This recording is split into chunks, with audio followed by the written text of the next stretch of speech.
apologies for the technical difficulties, and hopefully we'll get it sorted out for the next group. Zoom breakout rooms are not a real easy thing to do, unfortunately. So nutrition myths and nutrition facts today. So this is the topics we're going to cover. And I think, Karen, were we going to do like a quiz now? Is that something you could launch? So I'm going to ask you guys to start filling it out. It's true or false. And we have 16 questions. So I think we have it split into two groups. And everybody, if you don't mind, mute yourself. You probably aren't going to be speaking right now. So don't forget to mute yourself. I am hearing some background sounds. Go ahead and answer this quiz. And we're just going to spend a brief time on it. Oops, I'm not going to do it.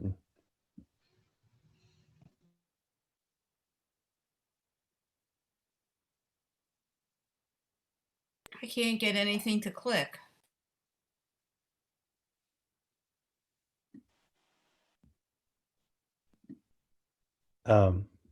Make sure, let me close it on my end. Yeah, go ahead and fill it out if you can. It's not the end of the world if you have technical difficulties with that. Karen, maybe let me know when's a good time to get started. All right. Yeah, I'll give people just another like 20 seconds with this one, and then we have the remainder. All right, so that was part 1 of the quiz. I'm gonna put up the second one.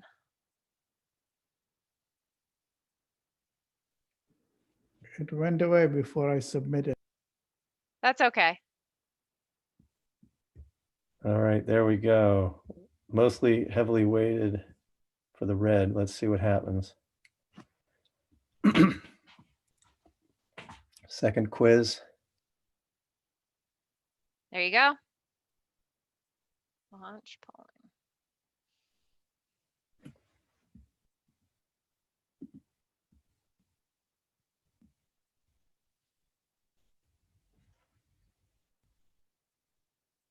So while we're filling that out, because we're probably just need a few more seconds, I will proceed. I lost mine. Oh, I got to start all over. Okay.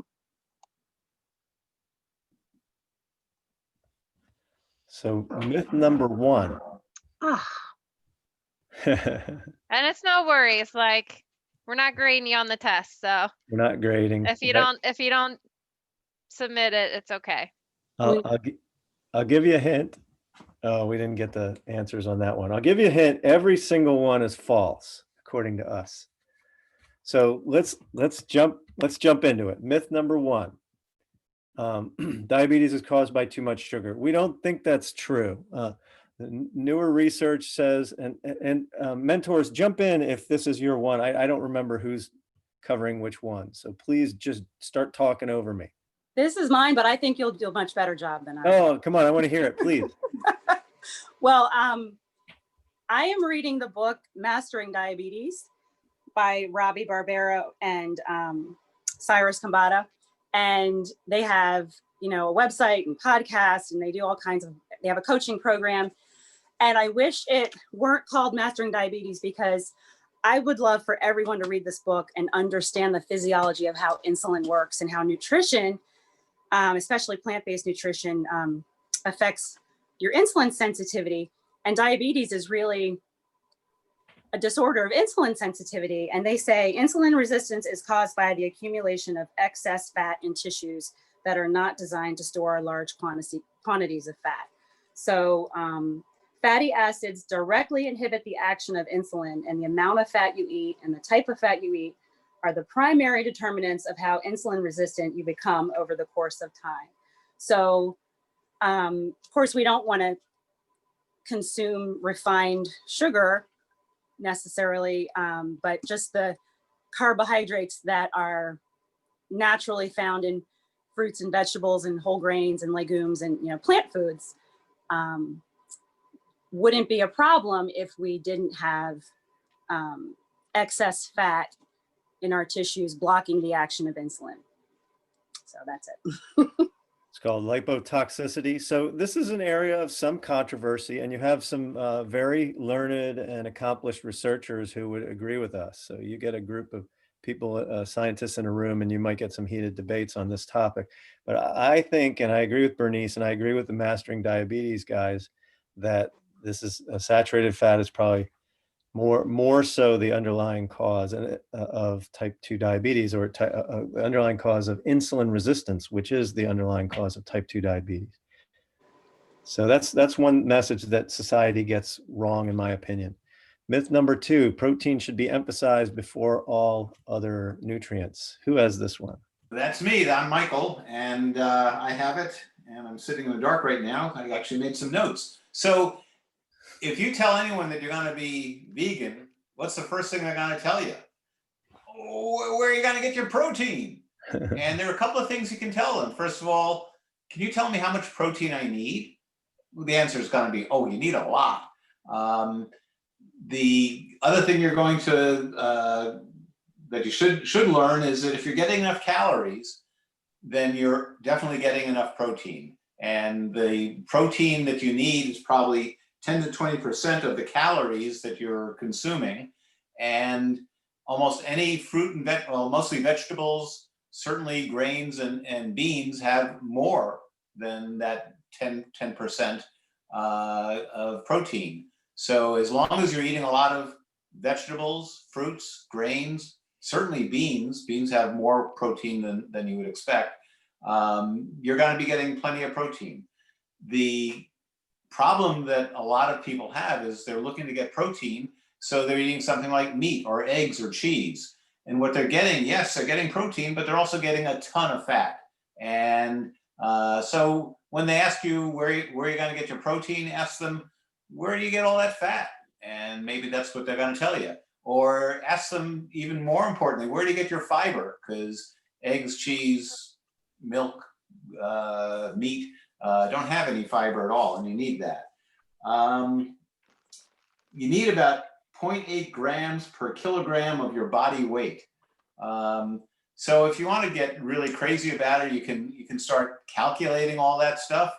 But the word is that as long as you're getting enough calories from fruits, vegetables, grains, and beans, you're getting more than enough protein. The other problem you have is you have too much protein. That leads to problems because you can't digest protein. It has to be broken down in your liver. And when it's being broken down, if there's an excess of protein, then one of the things that the liver does is stores it as fat. So great, you got all this protein. You know, and I was talking to someone recently who was eating pea soup every day with pea protein added and rice protein added. Oh my gosh. So yes, he's certainly got enough protein, and his liver is working overtime, and his kidneys. So that's a brief overview of protein. Don't worry. Love it, Michael. Well said.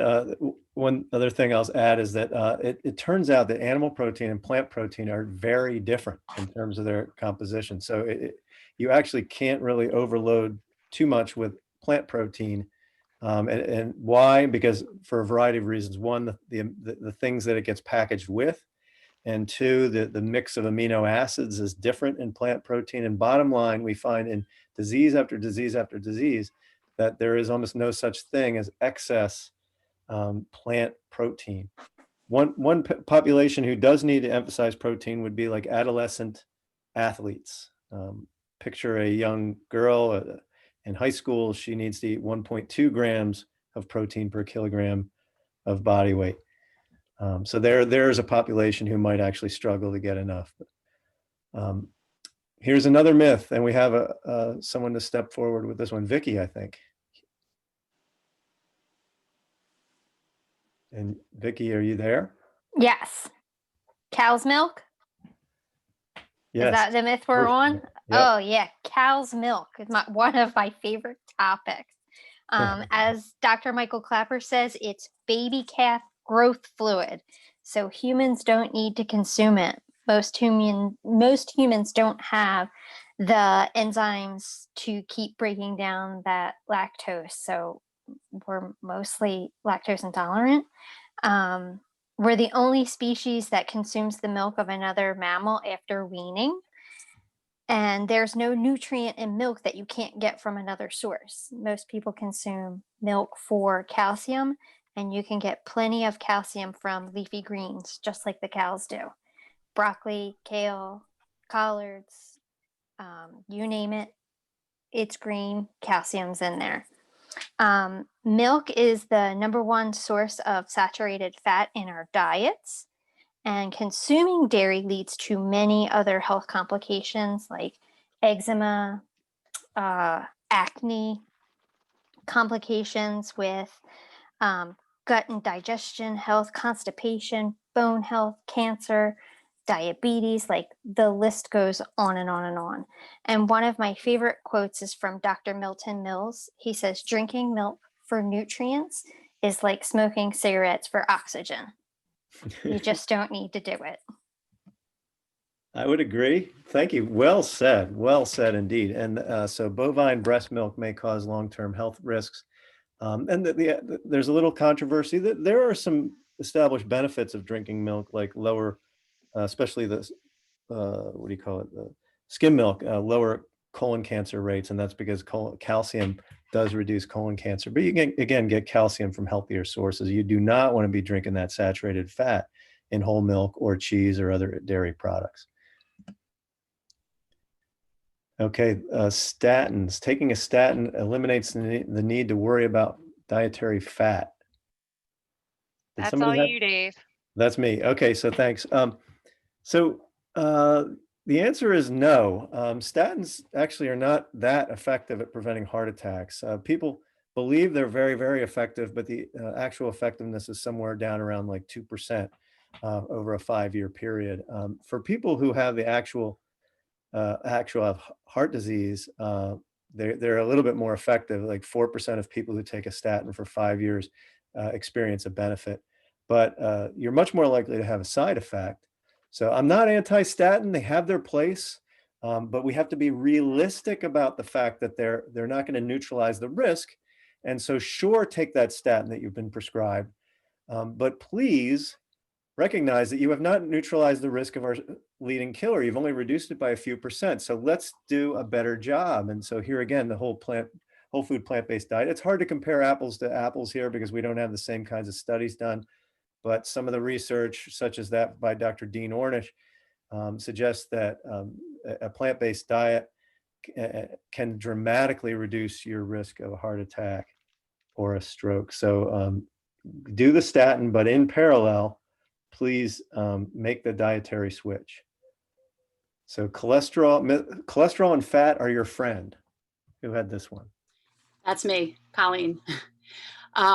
Yeah, so there's a lot of misconceptions around cholesterol and fat and whether they're healthy or not healthy, and that pretty much boils down to the meat and dairy and egg industries funding research and influencing, the committee that puts together the U.S. dietary guidelines for Americans and so on. But it's pretty clear that the scientific evidence is overwhelmingly in favor of a lower fat diet. And it's very clear that the higher intake of fat, and especially saturated fat and cholesterol, leads to higher rates of disease. And, we can look at all different types of studies. There are epidemiological studies that look at, find certain cultures that thrive on a plant-based diet, which is inherently low in fat. One of my favorite examples is the Tarahumara Indians who live in Mexico, who eat no more than 10 to 15% of their calories from fat. And they have virtually no cases of heart disease, which is our #1, cause of death in the country. They have very low rates of cholesterol, and they are actually known for running in incredibly long distances and being very athletic, and yet they're thriving on a plant-based diet. And then I'm going to kind of echo what Dave was just saying. There's the work of Dr. Dean Ornish and Dr. Caldwell Esselstyn, who have effectively helped their cardiac patients, some of them, reverse their heart disease. A disease that we kind of assume is, kind of out of our hands and out of our control. And our best bet is to slow the progression of it. And they're effectively helping people, get rid of their chest pain and avoid open heart surgery and actually see kind of like shrinkage of their blockages that block their coronary arteries, the blockages that can lead to heart attacks. And then there are other studies that show, like, for instance, one high fat meal, negatively affecting the quality of our blood vessel dilation and just, interfering with their normal function. So, that could happen potentially 3 times a day, possibly high fat snacks in between. And that's a constant, bombardment of fat and a result in, endothelial dysfunction or dysfunction of the blood vessels. So just using heart disease as an example, the same goes for many other chronic diseases. But essentially, the lower the fat content in your diet, the lower chances of chronic disease. I agree. There's reams of research to that effect. Of course, quality of fat's important too, and so let's emphasize those omega-3 sources. And myth number 6: we're designed to eat meat. I think this is mine. So I always love to parade out this graphic. So a lot of these diseases that we're talking about have been called mismatched diseases because the foods we eat and the lifestyle we live is mismatched to the body that we are really designed to have. And a lot of people think, okay, well, we are omnivores. I mean, we're supposed to eat meat, right?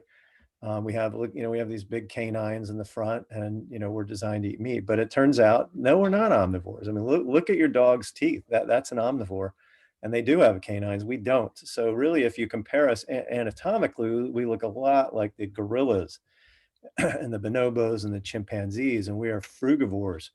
We have, almost everything about our anatomy lines up with them. We have amylase in our saliva and alkaline pH of our saliva, and the length of our bowel relative to our torso is that of the frugivores, and the nature of our dentition and our jaw structure. Everything about our bodies is designed for consumption of plants and large amounts of fiber. And if you look at hunter-gatherers, both modern day, the few that remain, and the fossilized feces or dental scrapings from fossils, you find that we ate 100 grams of fiber a day. And that seems to be what we're designed for. So no, we're not really designed to eat meat. And when you think, you might say maybe a little bit of meat. And so picture small game, picture a squirrel that you trapped in the wild.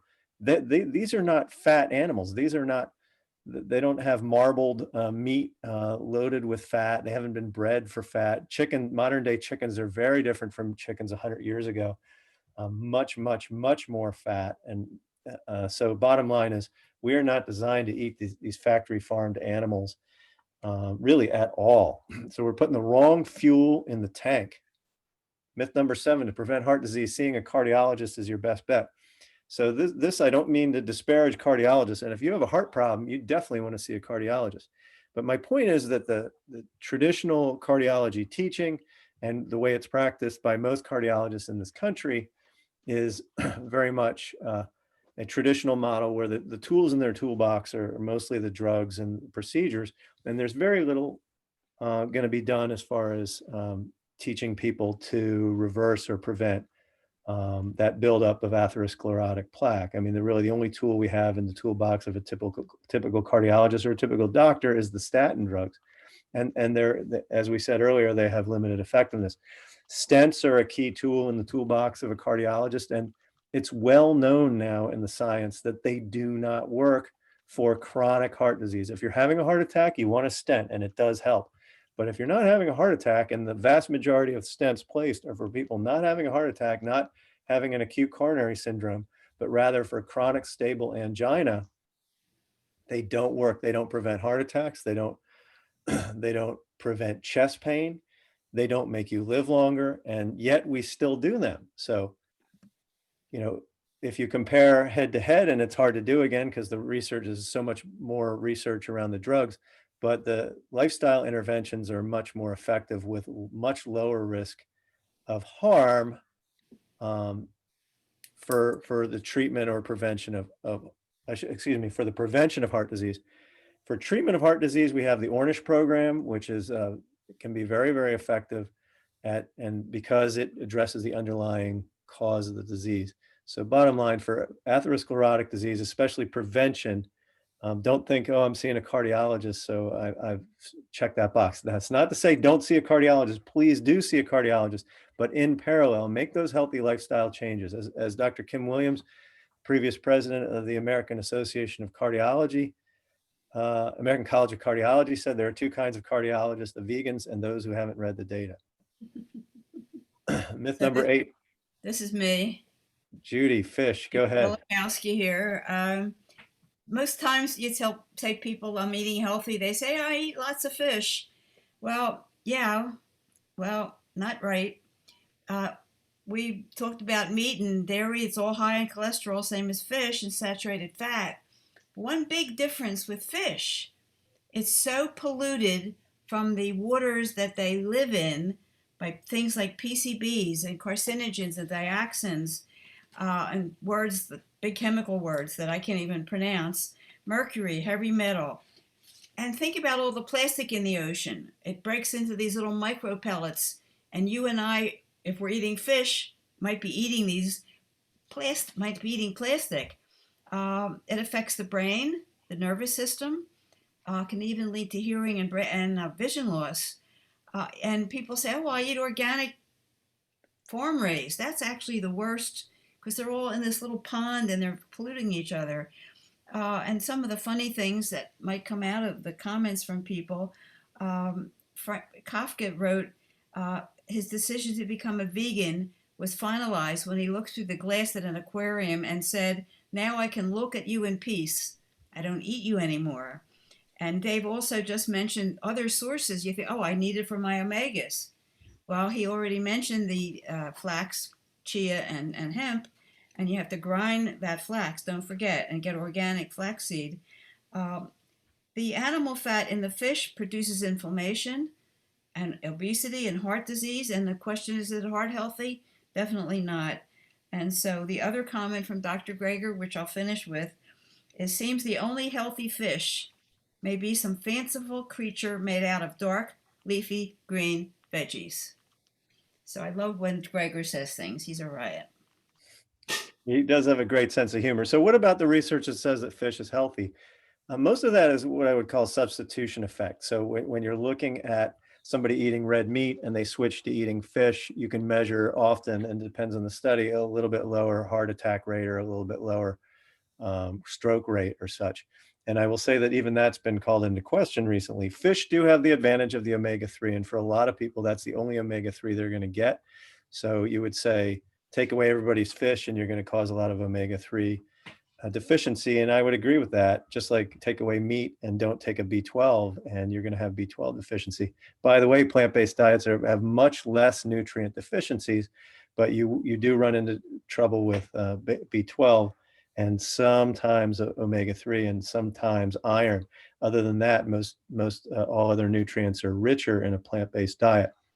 But I would say that the beans are much healthier than the fish, which is maybe slightly healthier than the meat.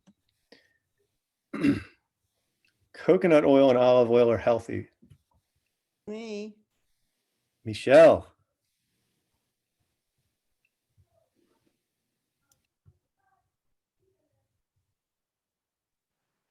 Michelle, you're muted. Let's try again. Oh. You started hearing you. Go ahead. Yeah.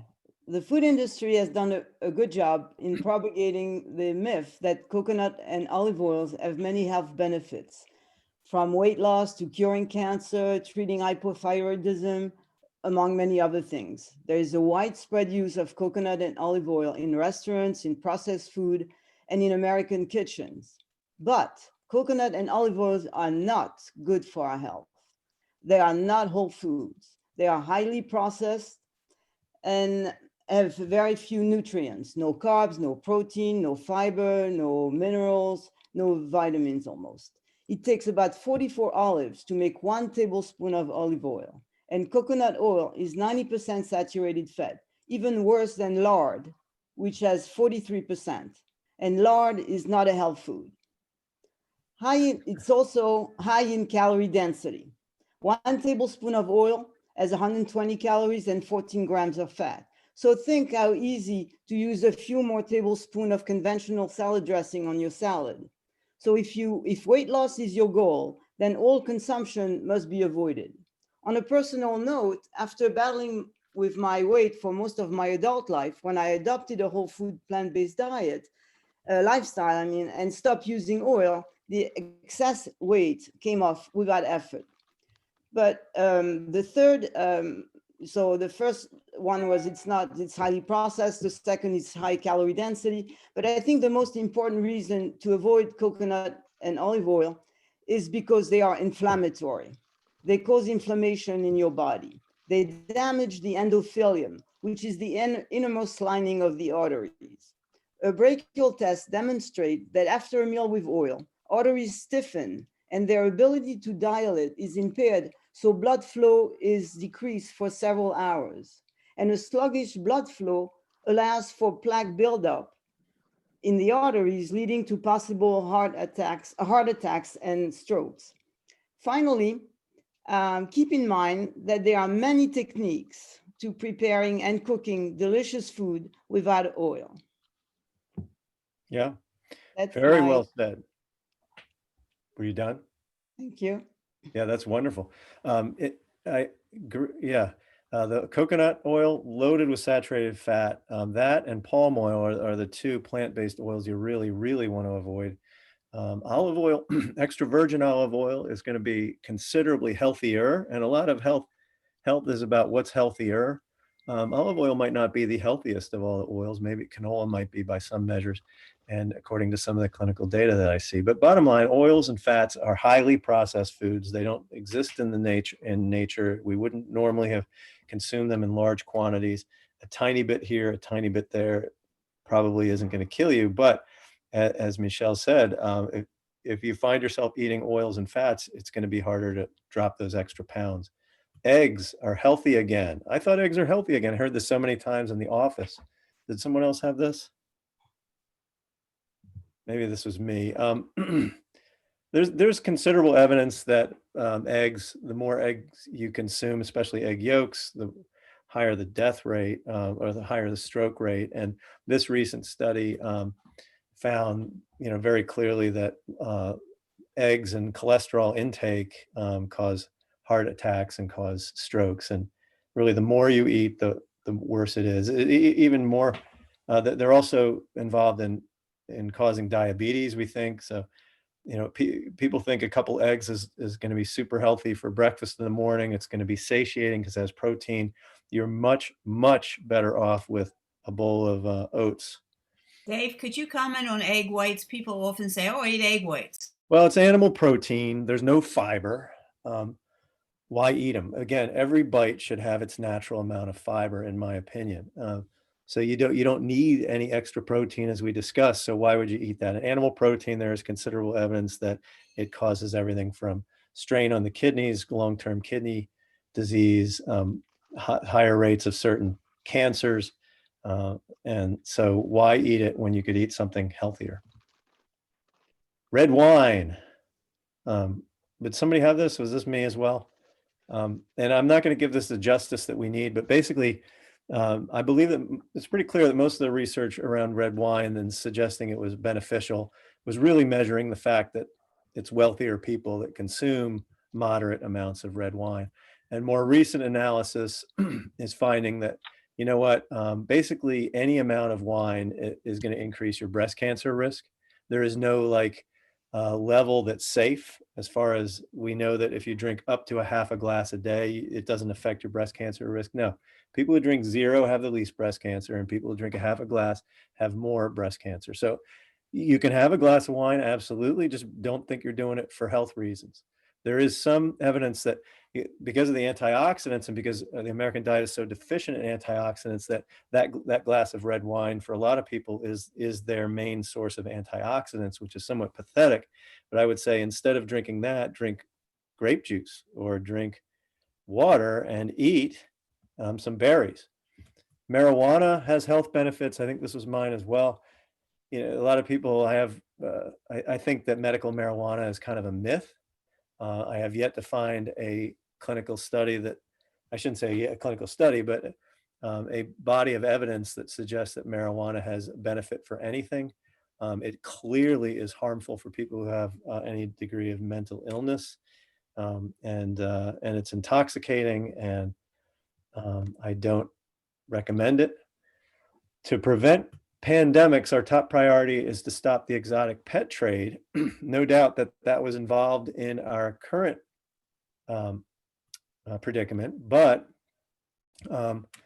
and I agree that this is a step we should take. You know, why are we doing this to these poor animals? And overcrowding them is not only the wrong thing to do from a moral perspective and trafficking them the way we do, but also from a practical perspective. But I think your next mass killer is the chicken.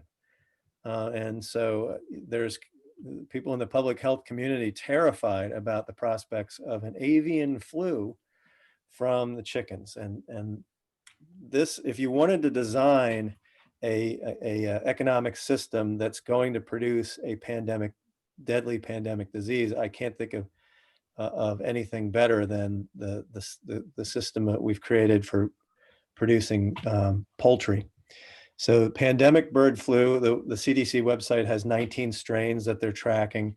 These things can be as deadly as 50 to 60% case fatality rate compared to about 0.5% for COVID-19.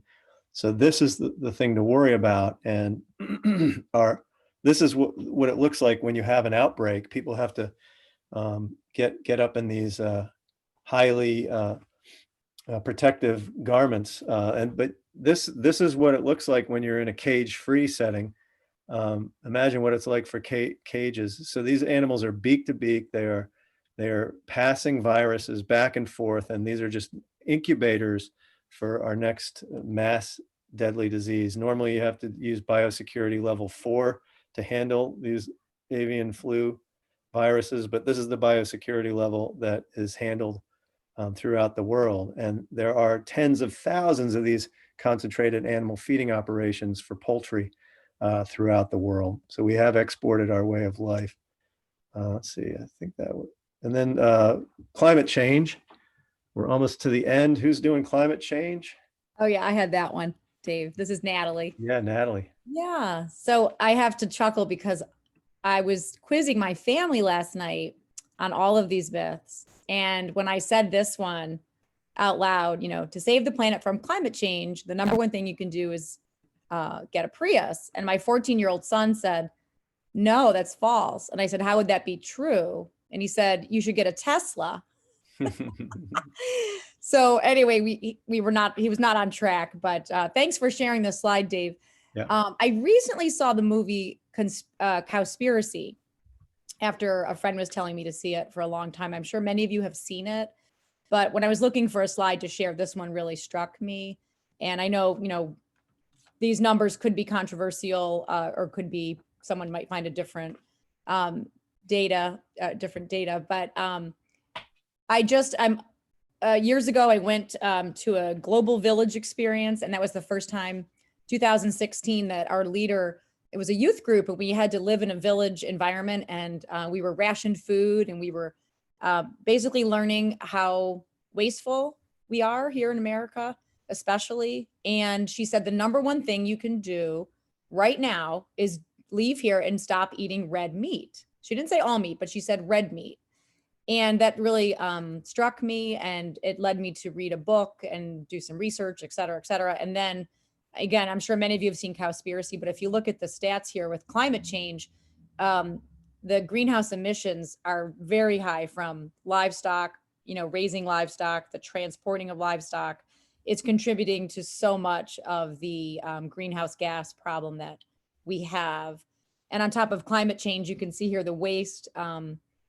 I think Bernice said it a couple of weeks ago, you know, why, you know, the cow is just the middleman, you know, eating the grass. We can just eat the grass, the vegetables ourselves, and we can cut out the cow.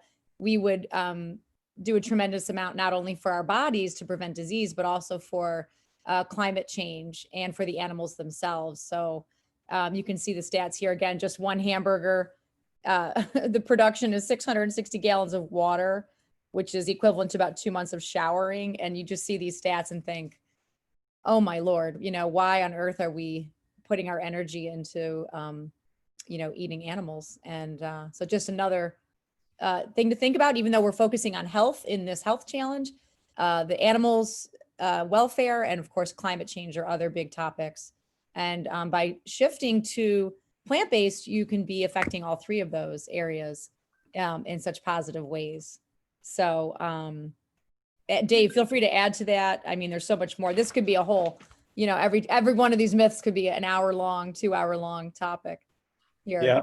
And this is a biggie. And yeah, Natalie, thanks. I mean, talk about a win-win. You not only does your health improve, but that of the planet and that of the animals. And it's just such a win-win. There's this Project Drawdown, which is a scientific effort to sort of relatively quantify the impact of different mitigation efforts for climate change. Like, how are we going to solve this problem, and what's the most important things we should be putting our efforts into?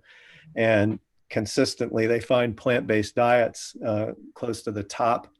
If you lump in tropical forest restoration or preservation of tropical forests, which they're predominantly destroyed for the purpose of producing cheap beef. And again, your friend was right, red meat, cows are the real hogs in terms of carbon emissions. But if you lump these two together, we have a number one cause of carbon emissions and climate change and the number one thing we can do is a plant-based diet. Interestingly, food waste factor is very, very high as well. So that's another topic. I won't show this video, but it's a 1.5 minutes and it goes through some of those stats. Mhm. And 16, the best way to prevent cancer is to get screened. And this one, basically, I'm not going to have time to go through it, but great book, Overdiagnosed, or Less Medicine, More Health. Screening for cancer doesn't prevent cancer. You still might get cancer. It does try to prevent death from cancer. And I'm not anti-cancer screening, but we have to be aware of the risks and the true benefits. And it turns out that that the ability for cancer screening to reduce actual death rates is much lower than a lot of people are aware. So again, don't think I've done my part for breast cancer. I got my mammogram and that's it. Mammography is not very effective at all. And you do put yourself at a very big risk for a false positive. And that's a lot of nights of sleep lost and a lot of extra expense, a lot of extra ionizing radiation people being exposed to. And mammography has not been found to improve all-cause mortality. Meanwhile, you have the American Institute of Cancer Research and their recommendations for cancer prevention, which is mostly around the same stuff that we are recommending here, those same pillars of lifestyle medicine and healthy lifestyle. And these have been put to the test and found that that when people are able to significantly improve their adherence to those healthy lifestyle behaviors like we're advocating here, they were able to reduce their risk of cancer by 60%. So dramatic real benefits and benefits in reducing all-cause mortality as well. And Karen, I believe you're going to finish up here. Yeah, just to say there's a big myth around soy and it causing cancer, that it contains estrogens, which is not true. There are phytoestrogens in soy, completely different from the estrogen that your body produces. And research indicates that women actually have a reduced risk of breast cancer when they're including soy in their diet, and that the earlier that women start to incorporate soy in their diet, the greater that risk reduction. And for women who've had breast cancer, the risk of recurrence goes down when soy is included in the diet. So there's also benefits for lowering blood pressure.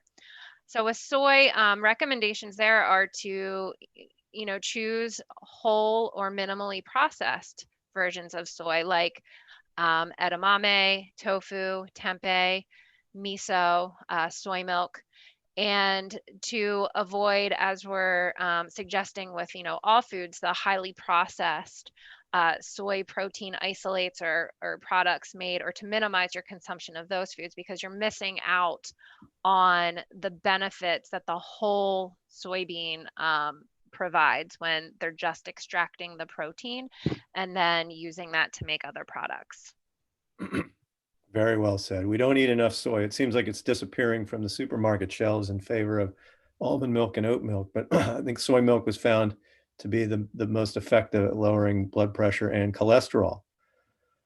And just to remind, our last session is going to be in a week, but then we'll have another Be Well session the week after that. So we actually sort of have 2 more. And that's the end of this presentation. Sorry, we went 5 minutes over.